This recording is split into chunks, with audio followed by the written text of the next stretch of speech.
দেখবেন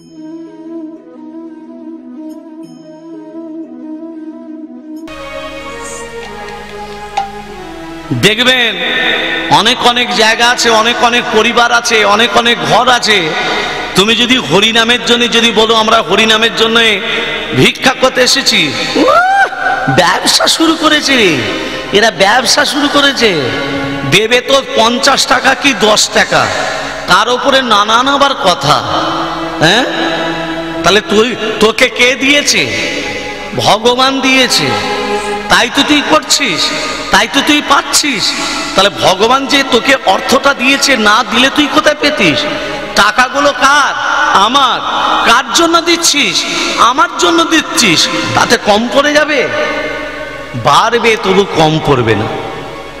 আমার অনেক অনেক জায়গা দেখবেন টাকা চাইলে পকেটে হাত ভরে, ছোটটা দেব বড়টা দেব না, ভেতরে বাছাবাছি চলে। ভক্তমণ্ডলী, ভক্তিমতী মা, আমাদের আজকে এই হরিনাম যজ্ঞের মায়েরা আপনাদের কাছে ভিক্ষা করতে যাবে। যার যেমন সামর্থ্য আপনারা 2 হাত ভরে ভিক্ষা দেবেন।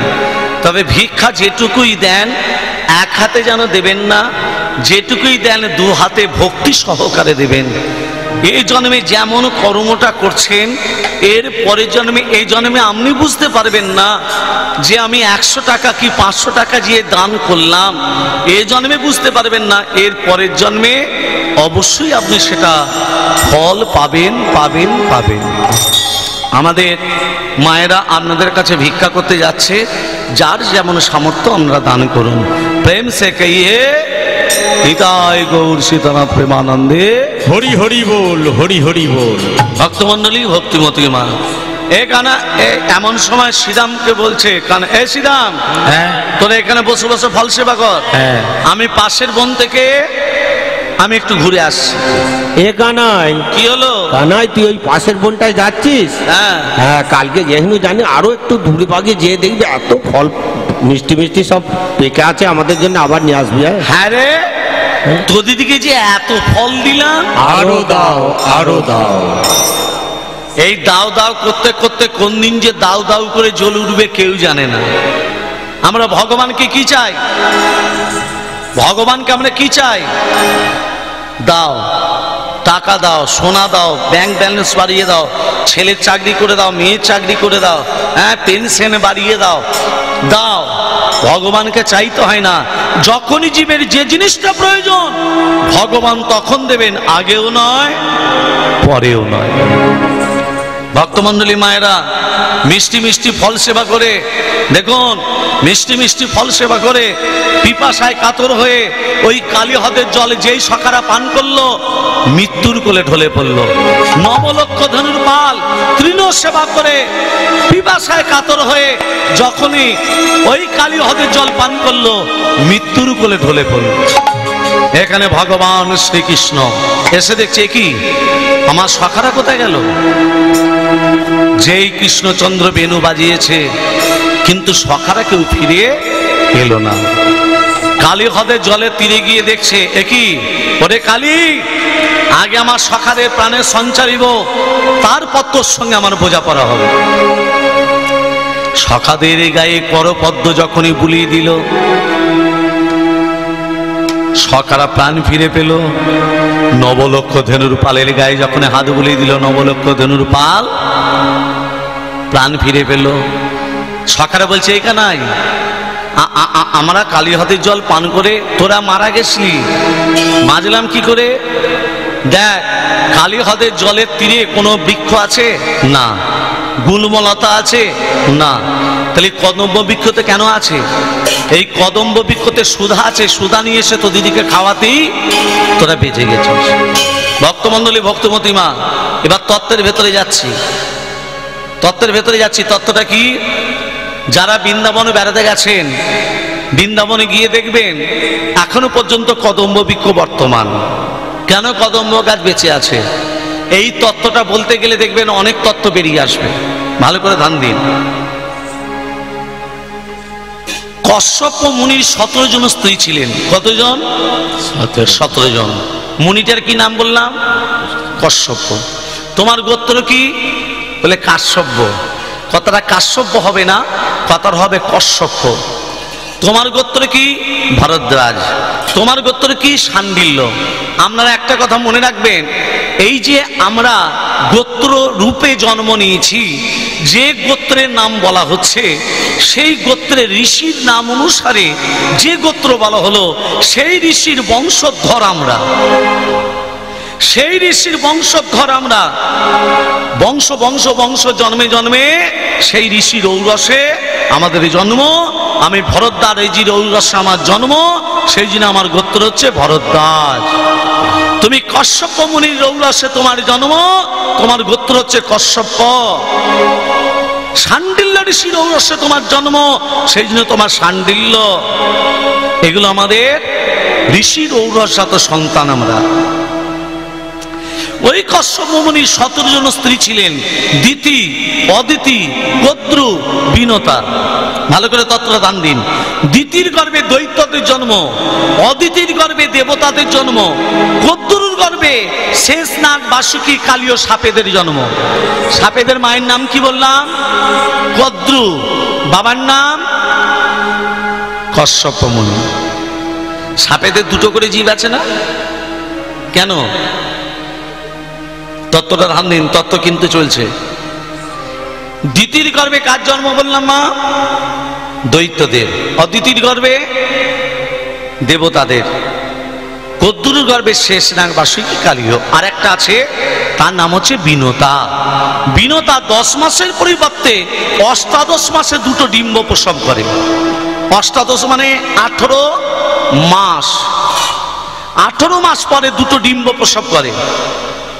এরা কদ্রু। দিতি অদিতি বলছে, দেখ আমরা, কদ্রু বলছে সাপিদিকে জন্ম দিয়েছি, দিতি বলছে দৈত্যদের জন্ম দিয়েছি, অদিতি বলছে দেবতাদের জন্ম দিয়েছি। আর দেখ বিনতা 10 মাসের পরিবর্তে 18 মাসে দুটো ডিম্ব প্রসব করেছে। সেই ডিম্ব দুটো সূর্যের কিরণে আস্তে আস্তে বাড়ছে, সূর্যের কিরণে। এদের কথা জ্বালাতে বিনতা কি করেছে? একটা ডিমকে জোরপূর্বক ফাটিয়ে দিয়েছে।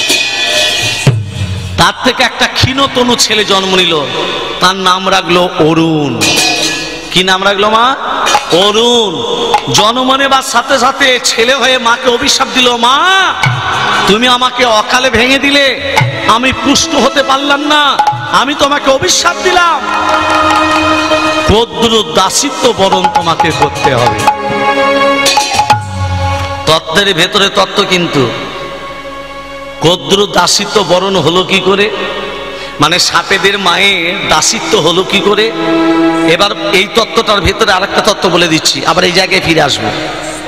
ইন্দ্রের ঘোড়ার রং কি মা? ইন্দ্রের ঘোড়ার রং সাদা। কদ্রু একদিন বিনতাকে বলছে, এই বিনতা, ইন্দ্রের ঘোড়ার রং কি? বিনতা বলছে, কেন সাদা?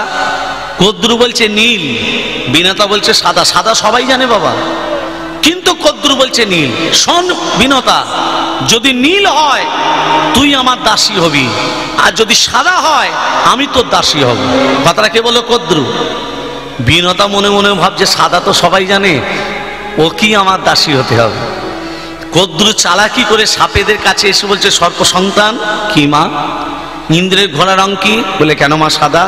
ওই সাদাটাকে নীল করে দিতে হবে। কি করে করব? তোমাদের 20 নিঃশ্বাসে সাদাটাকে নীল করতে হবে। মা এ তো অন্যায়। তাহলে তোমার মাকে কি পরে দাসী হয়ে থাকতে হবে? বলো, তোমরা আমার সর্প সন্তান থাকতে তোমরা মাকে কি অন্যের দাসী হতে হবে?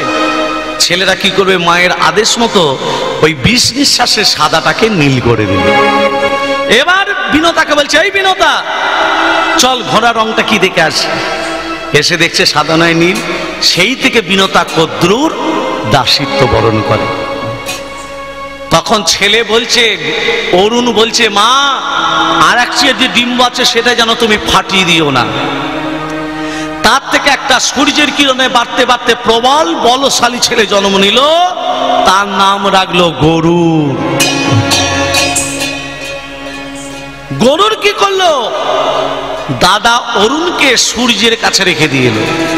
ক্ষীণতনু তো, যদি মারা যায় সূর্যের কিরণে আমার দাদা বেঁচে থাকবে। অরুণ কি করলো? সূর্যকে আগলে রেখে দিয়েছে। বাবা, যদি ডাইরেক্ট সূর্যের তাপ আমরা পেতাম, সব পুড়ে ছাই হয়ে যেত, সব পুড়ে ছাই। অরুণ সূর্যকে আগলে রেখে দিয়েছে। অরুণের মানে সূর্যের ছায়াটা আমরা পাচ্ছি, সূর্যের তাপ আমরা পাই না। তাতেই দেখবেন এত গরম হয় গ্রীষ্মকালে। অরুণ আগলে রেখে দিয়েছে, সূর্যের ছায়া শুধু আমরা পাচ্ছি। আজকে গরুর মাকে বলল, মা, কদ্দুরুর কাছে গিয়ে বলছে, মা, আমার মায়ের দাসিত্ব মোচন হবে কি করে?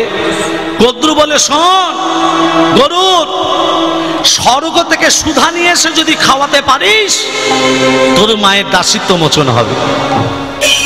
গরুর মনে মনে ভাবলো, স্বর্গ থেকে সুধা আনবো কি করে? মায়ের চরণে আশীর্বাদ করলো, মায়ের চরণে আশীর্বাদ নিল, মা, তুমি আমাকে আশীর্বাদ করো, তোমার দাসিত্ব যেন আমি মোচন করতে পারি। দেখুন মা, মায়ের আশীর্বাদ সব থেকে বড় আশীর্বাদ। মায়ের আশীর্বাদ সব থেকে বড়। যে ছেলে বাবা মাকে করে না, সেই ছেলে স্থান কোথায় হয় সে আমি বলতে পারবো না। আর যে বাবা মাকে করে, যে বাবা মাকে আনন্দ দেয়, সেবা দেয়, ভগবান সেই ছেলের কাছে মাথা নিচু করে থাকে, সেটাই আজকে প্রমাণ দিয়ে দেব। মায়ের চরণে প্রণাম করে চলে গেল স্বর্গ থেকে সুধা আনতে। একটা ক্ষুর্ধা চক্র ঘুরছে, ক্ষুর্ধা চক্র। মায়েরা, সুতোর মতো ছিদ্র গরুর নিজের শরীরটাকে সূক্ষ্ম করে দিল, ছিদ্রের ভিতরে প্রবেশ করলো। দেখছে দুটো কাল সাপ সুধাকে পাহারা দিচ্ছে। আর মা, কাল সাপ দুটো যা দিকেই তাকাবে পুড়ে ছাই হয়ে যাবে। গরুর নিজের পাখনা দ্বারা ঝড়ের সৃষ্টি করলো।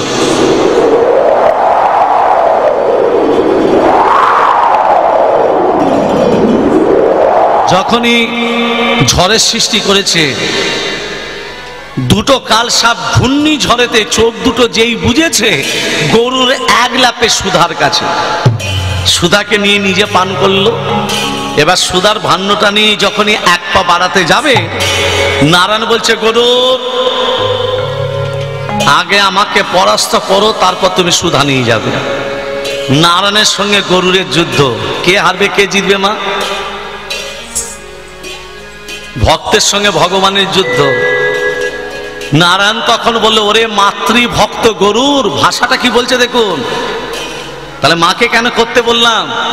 বলছে, মাতৃভক্ত গরুর, তোর মাতৃভক্তি দেখে, তোর মাতৃ সাধনা দেখে আজ থেকে আমি তোর কাছে পরাজিত স্বীকার করলাম। তোর কাছে পরাজিত স্বীকার করলাম তোর মাতৃভক্তি দেখে। শোন, সাপেরা যদি এই অমৃত পেয়ে যায়, সুধা পেয়ে যায়, অমর হয়ে যাবে।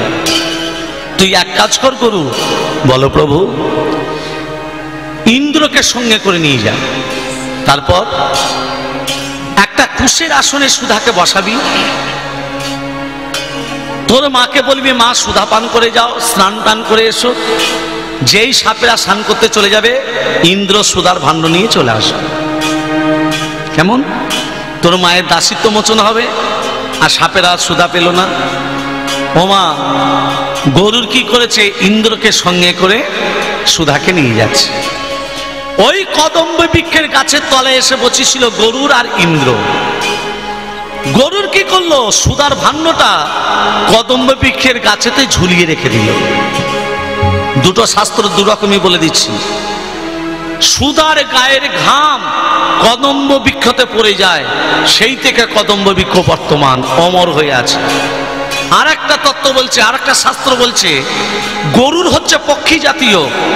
গরুর যখন সুধা পান করেছিল, ঠোঁটে সুধা লেগেছিল বাবা। আর কদম্ব বৃক্ষে হেলান দিয়ে যখন বিশ্রাম করছে, ঠোঁটের সুধা কদম্ব বৃক্ষতে লেগে যায়, সেই থেকে আজও পর্যন্ত কদম্ব বৃক্ষ বর্তমান।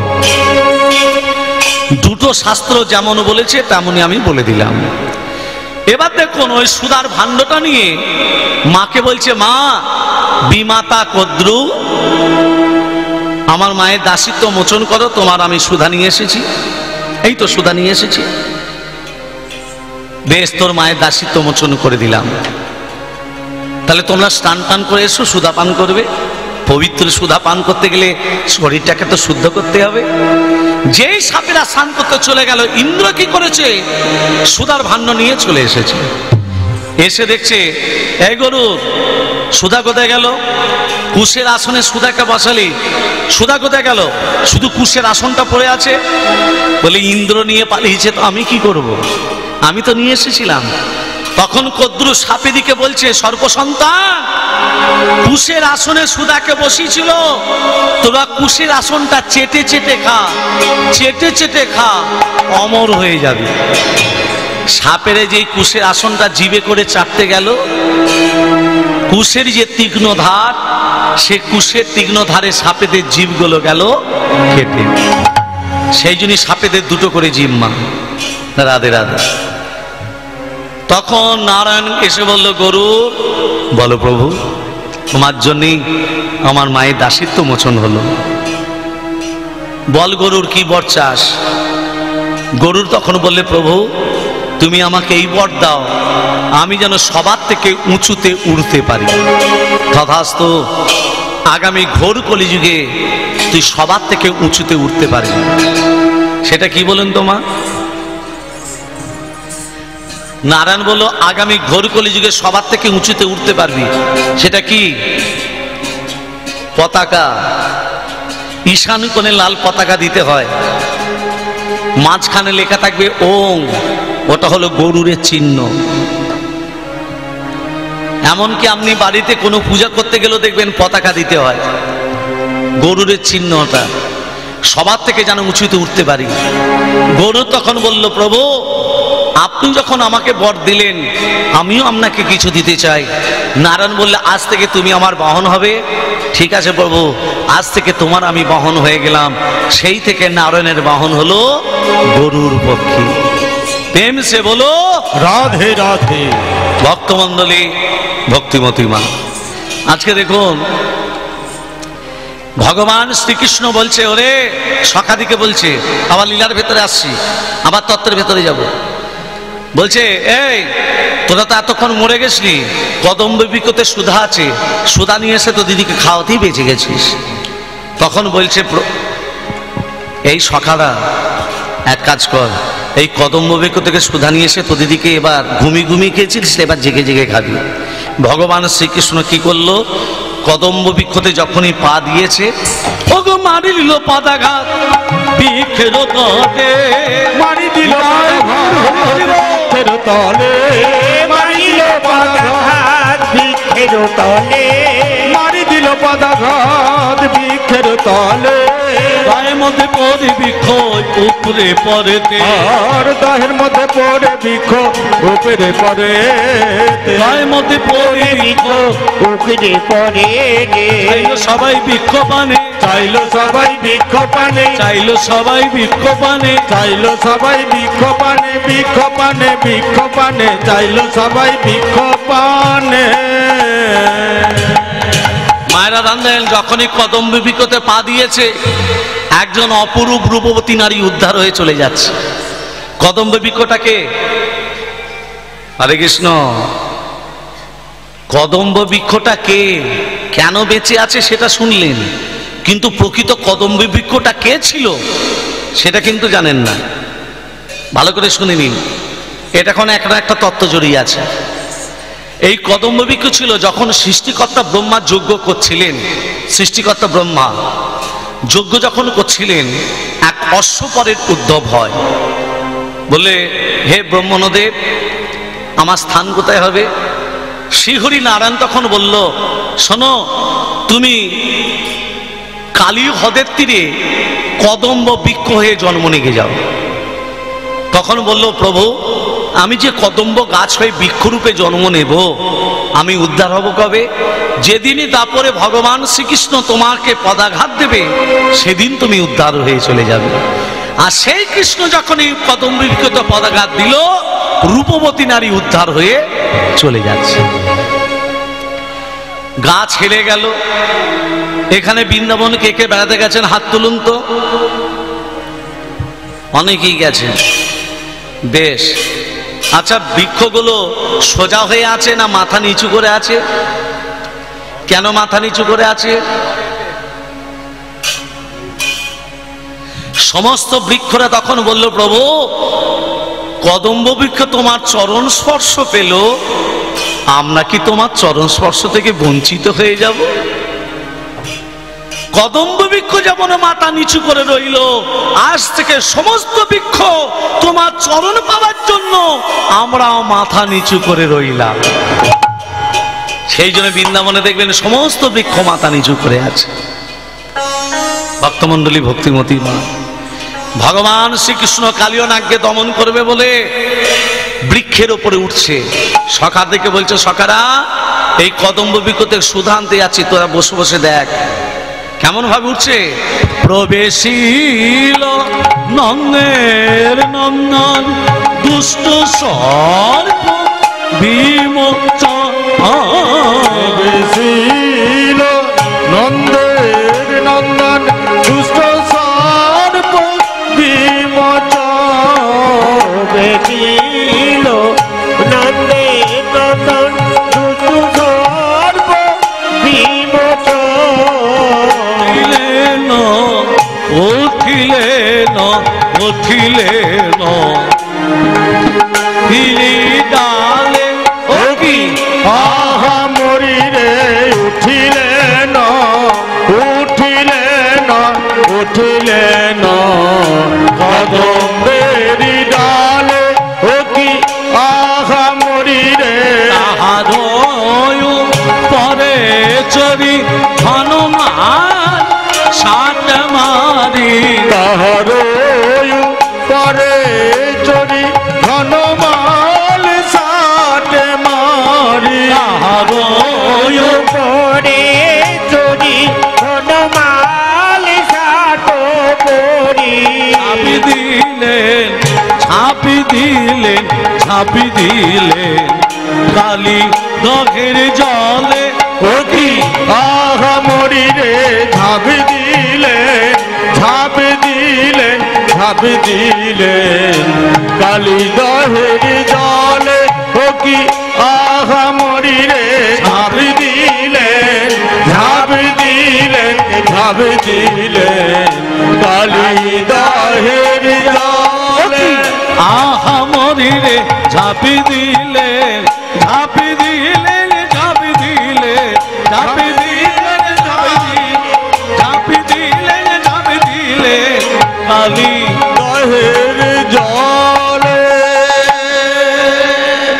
দেখুন মা, কালীনাগকে দমন করবে বলে ঝাঁপ দিল, কিন্তু সকাদিকে বলল কি যে কদম্বযুগতে সুধা আছে। যখনই ঝাঁপ দিল, ওগো ঝাঁপি দিল ঝাঁপি দিল গদাধরে